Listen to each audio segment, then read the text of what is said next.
Olá, turma, sejam bem-vindos a esta videoaula. Considero como uma aula de revisão. A gente vai ver um pouquinho sobre algumas pinceladas rápidas, tá? Sobre o que vimos no mês de julho, as partes principais.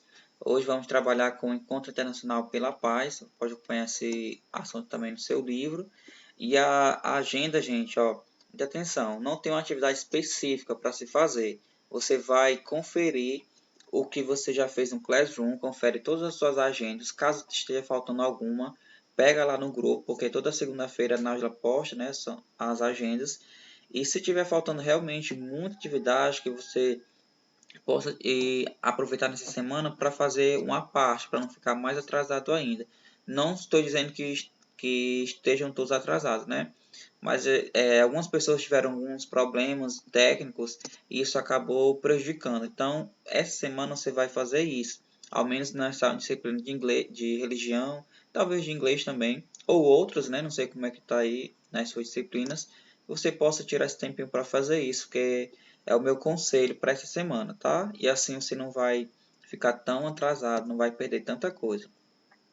Nós vamos fazer nossa acolhida. Eu queria que você levasse muito a sério esse momento de encontro com Deus. E só faz sentido se você acreditar que esse momento serve para algo, que você está realmente falando com Deus. Não porque eu estou pedindo aqui, não é algo que seja chato, obrigatório, não veja desse sentido. Mas veja um momento rápido de agradecimento, de louvor, um momento que você busca essa paz espiritual, tá? Então, através do Pai Nosso, vamos fazer tudo isso, agradecer, pedir, louvar e também interceder pelas pessoas, né? Pense também nas pessoas que precisam de Deus.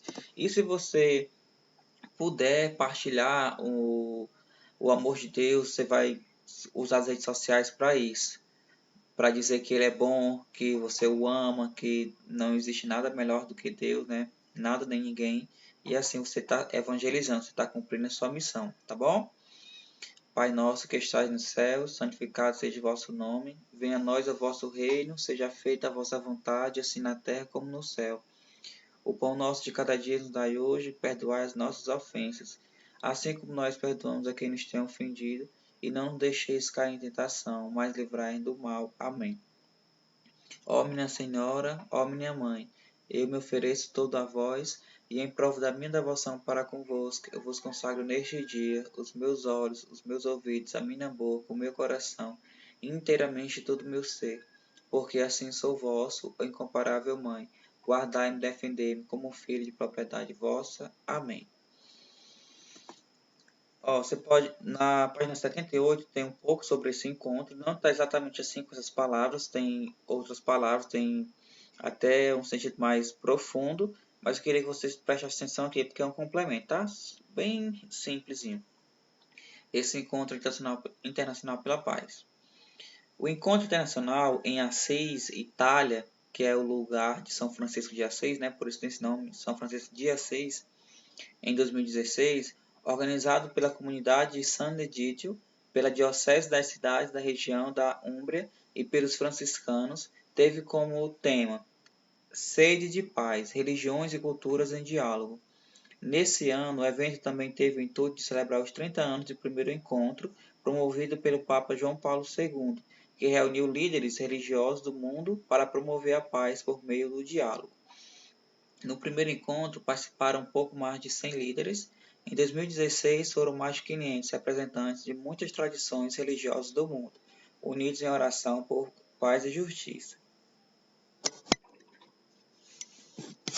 Você vai ver aqui a imagem, ó, o Papa Francisco, a imagem é de 2016. Não é agora tão atual desses anos que desses meses que a gente está vivendo, né? Mas a temática é a mesma. E também de 30 anos atrás, contando de 2016, porque João Paulo II já tinha feito isso, tinha reunido alguns líderes, um número menor, né, do que foi dessa vez, que aqui agora foi mais de 500, para dialogarem. Tudo isso em busca da paz mundial, o respeito, a não violência, tudo isso está envolvido nesse encontro. O objetivo do encontro era justamente esse, promover a paz em qualquer religião. Não era tipo uma aquisição de outra religião, união, alguma coisa política, né? Mas no sentido de paz mundial mesmo. E como os papas foram sábios em fazer isso. Se todo líder religioso aderisse a isso, seria bem mais tranquilo, as religiões viveriam bem melhor. Mas eu não estou colocando culpa nos líderes religiosos, porque geralmente quem fazem as coisas erradas, né, não são os líderes de uma religião ou então os seguidores de uma religião. Geralmente são as pessoas que não têm religião, que não acreditam em Deus, e elas simplesmente fazem o que vem à cabeça. Isso acaba prejudicando outras pessoas. Mas de qualquer forma já é um passo, né? Reunir líderes em um diálogo de paz, isso é muito bacana. Com certeza vai ter frutos positivos daí. Vocês vão assistir uma minúscula reportagem só para ilustrar melhor esse dia, tá? O Papa Francisco está reunido com líderes de diversas religiões na cidade de Assis, na Itália. O objetivo é rezar pela paz em um mundo que está em guerra. O Papa pediu para os líderes acreditarem na força humilde e mansa da oração. Na celebração conclusiva ao lado da Basílica de São Francisco, momento de testemunhos de quem sofreu com as guerras, a assinatura de um acordo de paz e um instante de silêncio pelas vítimas do terrorismo. Papa Francisco disse que as religiões não podem ficar indiferentes. A paz é dom de Deus e cabe a nós invocá-la, acolhê-la e construí-la a cada dia com a sua ajuda. Francisco denunciou que a indiferença é um vírus que paralisa, afeta a religiosidade, produzindo o que definiu como paganismo da indiferença. O Papa criticou as guerras que causam tanto sofrimento e pobreza. Neste dia, a sede de paz se fez imploração a Deus para que cessem guerras, terrorismo e violência. Explicou que a paz invocada em Assis não é protesto contra a guerra, negociação política ou econômica, mas o resultado da oração. Vocês viram aí, né, essa importância, como um momento desse é muito importante. E as pessoas que estavam aí assinando, esses líderes religiosos, com certeza voltaram para casa com o objetivo de levar a paz, trazer a paz para o mundo. Na página 79, gente, tem essa chave, essa tirinha que é para a gente fazer uma reflexão, né? Falando ainda de religião, falando desse sentido, de ética também, a gente vai ler aqui, ó. O quanto será que as religiões, sem que a gente perceba, influenciam nas nossas opiniões e preconceitos? Aí a mãe fala, filho, ele está falando com o sapo, né? Ele olha para a mãe e a mãe diz, não fale assim que é pecado. Vou ler mais uma vez. O menino falando com o sapo. O quanto será que as religiões, sem que a gente perceba, influenciam nas nossas opiniões e preconceitos? Aí a mãe chega para o menino e fala, não fale assim que é pecado. A partir dessa orientação da mãe, desse conselho que ela fala para ele, né? Não falar assim com o sapo, não ficar nessa dúvida, isso vai até onde? Será que isso é bom duvidar de tudo? Será que não é bom ter um senso crítico de vez em quando? As nossas religiões, né? A minha, a sua, não sei se é a mesma, mas o que a Jorge está querendo falar, desculpa, é o seguinte, será que tudo que existe é inquestionável? Será que tudo que nós aprendemos não poderia ter, tipo, uma revisão, algo do tipo? Não estou falando dos conceitos evangélicos, o que está na Bíblia, porque isso, na minha opinião, não tem como mudar. Deus é Deus, né, e vai ser sempre Deus com tudo que ele gosta, o que não gosta. Deus não vai ser mudado, nem por mim, nem por você, nem por ninguém, e nem por ele mesmo. Deus é Deus de sempre e para sempre. Eu falo em algumas regras dentro das religiões, porque a charge é justamente isso. Não é exatamente um questionamento contra Deus, não é isso, tá? Mas das religiões, aquilo que é colocado, aquilo que é repassado, será que não existe por aí alguma coisa de errado? Será que não pode ser revisto? Não estou dizendo que tenha, né? E a charge também só dá essa alerta, mas não afirma exatamente que tem alguma coisa errada. Mas é sempre bom a gente usar o senso crítico para isso, tá? Então que você possa fazer essa reflexão também. Revisando um pouco sobre a vida de São Vicente de Paulo, né? Bem menor do que a gente tinha visto antes, só dois slides sobre ele, também sobre Santa Luísa, para a gente finalizar a nossa aula. São Vicente de Paulo. São Vicente nasceu na França em 81, uma família de camponeses. Quando era adolescente, foi enviado para o colégio franciscano em Dax. Lá entregou-se por completo aos estudos, mas começou a sentir vergonha de suas origens. Recebeu a tonsura e as ordens menores para, em seguida, entrar na Universidade de Toulouse, onde estudou teologia. Seu pai morreu e lhe deixou parte da herança para que pudesse pagar os estudos, mas o jovem Vicente recusou a ajuda e decidiu cuidar de si mesmo. Por isso, trabalhou como educador em um colégio. Com o tempo, fundou a Congregação de Missão para dar missões populares e trabalhar na formação do clero. Do mesmo modo, foi cofundador com Santa Luísa de Marilac da Companhia das Filhas da Caridade. Foi o fundador, né? O cofundador foi Santa Luísa. Para São Vicente, a oração era o principal e apresentou a humildade como a primeira qualidade dos sacerdotes e missionários.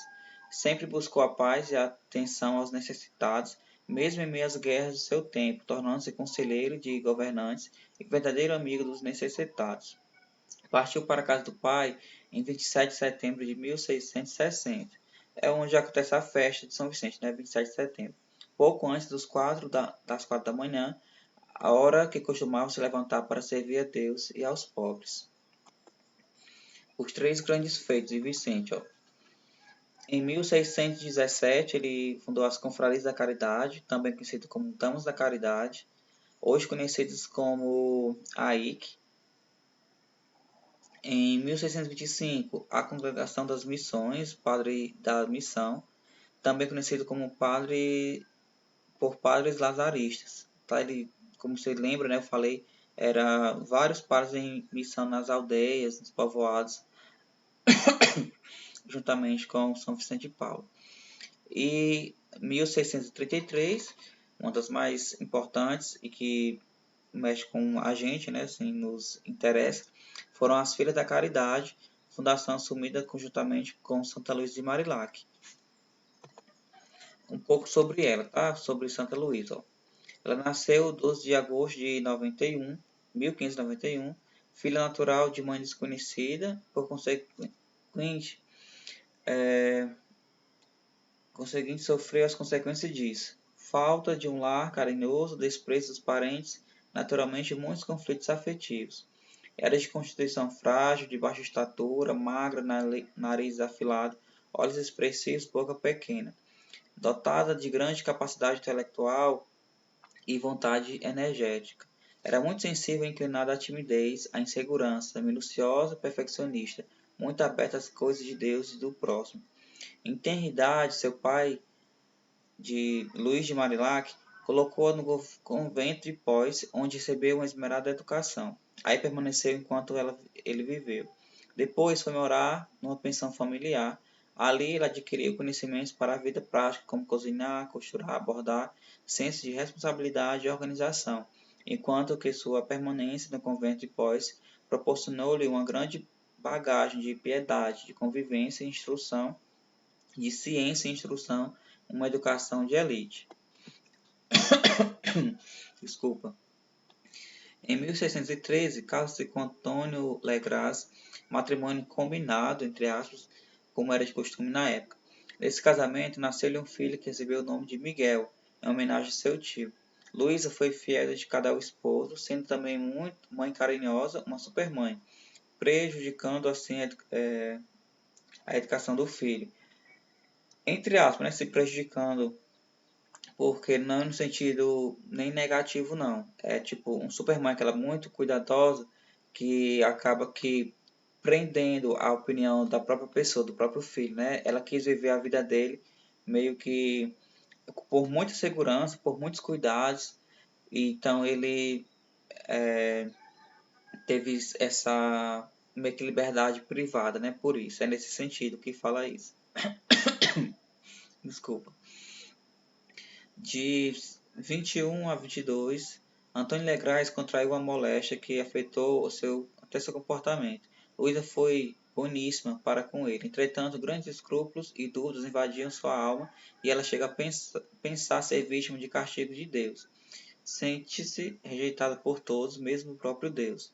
Dessas trevas a envolveu, e só no dia 4 de junho de 1623, na igreja São Nicolau dos Campos, recebeu o célebre luz de Pentecostes.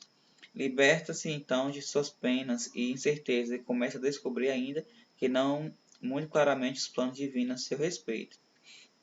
Foi um tempo que ela, de alívio, né? Ela estava, como vocês viram na aula anterior, meio que perturbada com isso, se era castigo de Deus, porque o marido dela estava doente, porque ela não tinha cumprido aquele voto, que ela ficaria no convento e tudo mais. Mas na igreja, no dia de Pentecostes, ela teve essa experiência com Deus, ouviu a voz de Deus e ficou bem mais tranquila, né? E depois daí começou novos planos. O padre Vicente descobre as marcas que a dureza da vida deixou nesta mulher supersensível e sofrida. Acolhe seu sofrimento e com paciência comece a trabalhar sobre esta quietude de Luísa, desdramatizando as coisas e jogando-a no amor de Deus que liberta. Recomendo-lhe muito a meditação da palavra de Deus. Desculpa. Descobre logo a rica personalidade de Luísa e solidez de sua fé. Então, ele orienta sua inteligência e seu coração para os pobres. Recorre com frequência à sua colaboração para preparar roupas para os pobres, para visitá-los, solicita pequenos serviços nas confrarias e ela vai recuperando pouco a pouco a confiança em si mesma. As pequenas funções que Luísa foi desenvolvendo, né, isso ajudou muito a ela restabelecer o equilíbrio mental. Vocês viram, falei mais uma vez que ela passou um tempo por perturbações e com o serviço, com a ajuda de São Vicente, né, inserindo ela nas confrarias, ajudando aos pobres, ela foi voltando ao normal. Então é isso, meninos, nossa aula de hoje. Espero aí que vocês tenham lembrado um pouco sobre o que a gente viu, que possa contribuir também para o seu aprendizagem, para fixar o seu aprendizado. Um grande abraço e até a próxima aula.